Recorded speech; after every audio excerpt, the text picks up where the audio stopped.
Hi, this is Peter Schweizer, and this is The Drill Down, where we drill down on important information and facts about Washington, D.C., cronyism, and corruption. Today we're going to introduce you to a super lobbyist, a Republican who you've probably never heard of, and see what he's up to in the swamps of Washington, D.C. When Donald Trump ran for president in 2016, one of his promises was to drain the swamp, an idea that I would argue has generally very universal support. Now, as a result of the 2016 election, there's been a lot of scrutiny about certain lobbyists and their foreign ties. People, of course, know about Tony Podesta. They've heard of Paul Manafort. And even individuals like General Mike Flynn have been scrutinized for their efforts to lobby or at least persuade government agencies as it relates to foreign governments. But today you're going to meet a super lobbyist you never heard of. His name is Brian Ballard. With Donald Trump in the Oval Office, we now have a personality-driven administration. And what that means is if you're a foreign entity that wants to persuade the U.S. administration, you need access, or at least the appearance of access, to the Oval Office. In 2016, Ballard was an early supporter of Jeb Bush. When that didn't pan out, he switched to Marco Rubio.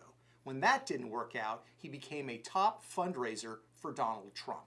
He's now seen as the ultimate Trump insider. Prior to 2017, Brian Ballard really had no lobbying activity outside of the state of Florida. But with the inauguration of Donald Trump, he was suddenly catapulted to the national level where he was able to garner clients from around the world. And some of them are quite dubious. According to Open Secrets, Ballard gained more than 100 foreign clients and domestic clients between January 2017 and January 2019. Last year, Ballard Partners, his lobbying firm, was one of Washington's top 10 lobbyists by revenue, standing shoulder to shoulder with well-established names in the lobbying game. The curious question is, why did he see such a rise in the number of lobbying clients?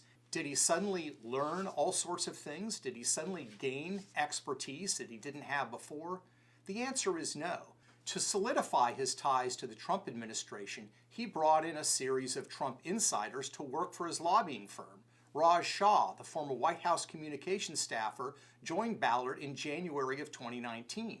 Susie Wiles, who ran the Trump campaign in Florida, runs Ballard's Jacksonville, Florida office. Even Pam Bondi, the former Florida Attorney General, joined Ballard Partners. She was an early supporter of Donald Trump's presidential bid.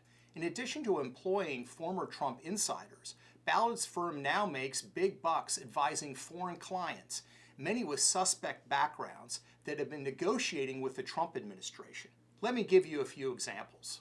Ballard has taken nearly $4 million from the Republic of Turkey, as well as Halk Bank, a Turkish bank accused of laundering money for Iran. Ballard took over $2 million from the country of Qatar, ostensibly for a year-long outreach program, after Saudi Arabia and the United Arab Emirates began a blockade against Qatar in 2017.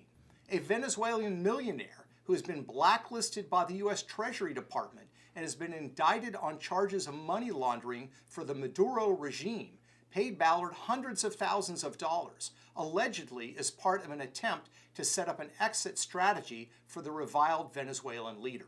But Maduro isn't the only controversial head of state linked to Ballard.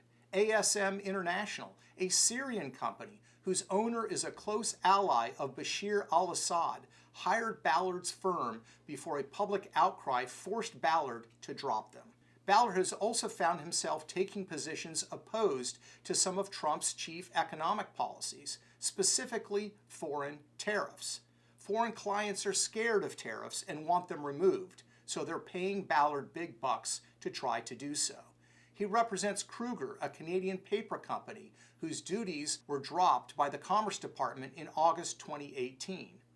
3 solar panel manufacturers also hired Ballard to lobby on tariff issues. Ballard has also represented Albania's ruling Socialist Party, as well as the opposition political parties in the Congo and Nigeria. Even the government of Zimbabwe has hired Brian Ballard. A spokesman for Ballard recently defended the firm's practices, saying they represent the U.S. overseas. I doubt it. Brian Ballard is being paid by foreign clients, Those foreign clients don't want him to represent U.S. interests overseas. They want him to represent their interests in Washington, D.C., and he's using his alleged access to cash in big time. The U.S. Constitution guarantees American citizens the opportunity to petition their government. We are allowed to lobby. The question is, should that or does that actually extend to foreign governments, foreign political parties, or foreign corporations? I rather think it should not. I'm Peter Schweizer, and thank you for watching The Drill Down. For more episodes, find us on social media or go to DrillDownTV.com.